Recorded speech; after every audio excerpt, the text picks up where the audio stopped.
Sa po pam një investigim ku në Shqipëri një mjek mbulon 9 laborator në një mjedis ligjor të paqartë, ku askush nuk e di sakt sa duhet të qëndrojë fizikisht mjeku në laborator, kush mban përgjegjësi dhe kur duhet kthyer përgjigja.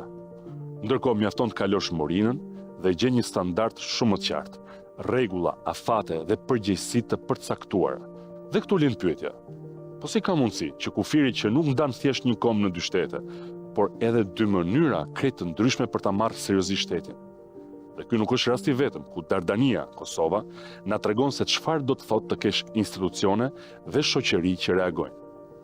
Para disa ditësh ne denoncuam rastin e një drejtori shkolle që ngacmonte vajzat dhe reagimi në Kosovë ishte i menjëhershëm.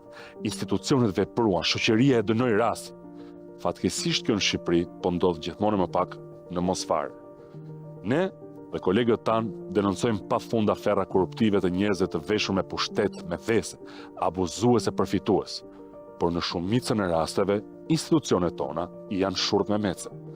Madje ignorojnë plotësisht dhe investigimet, ashtu si edhe faktet, sepse i bie të pranojnë pa aftësinë dhe fajsinë. Po si u bëm ne kaq të mpirë ndaj së keqes? Nga qytetarë të indinjuar në një shoqëri të mpirë nuk ka ndodhur brenda natës.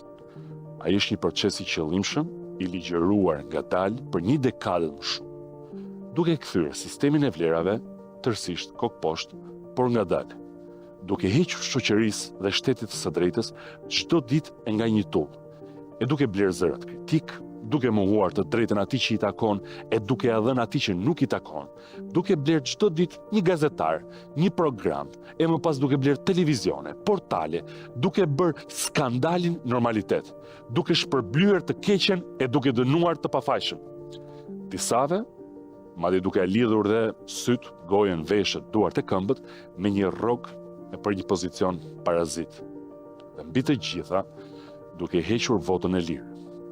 Prandaj, më shumë se gjysma e shqiptarëve nuk dalin fare të votojnë.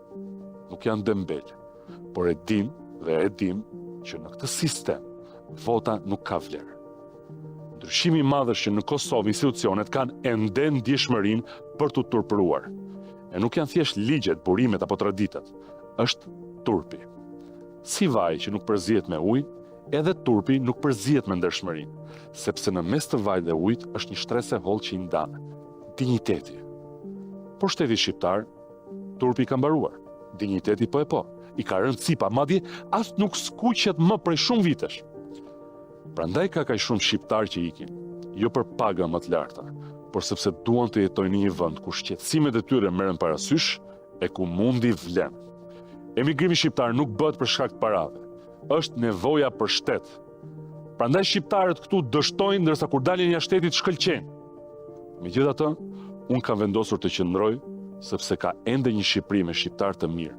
Ka ende prindër që u mësojnë fëmijëve vlerat universale të së mirës, të qytetarisë, të moralit dhe të përgjegjshmërisë. Qëndroj sepse besoj se ajo Shqipëri një ditë do ta ngrijë zërin dhe dua të jem këtu kur ajo të ndodh. Dhe këta fëmijë një ditë, në mos do jetojnë në shtetin që u takon, do ta ndërtojnë vetë ata.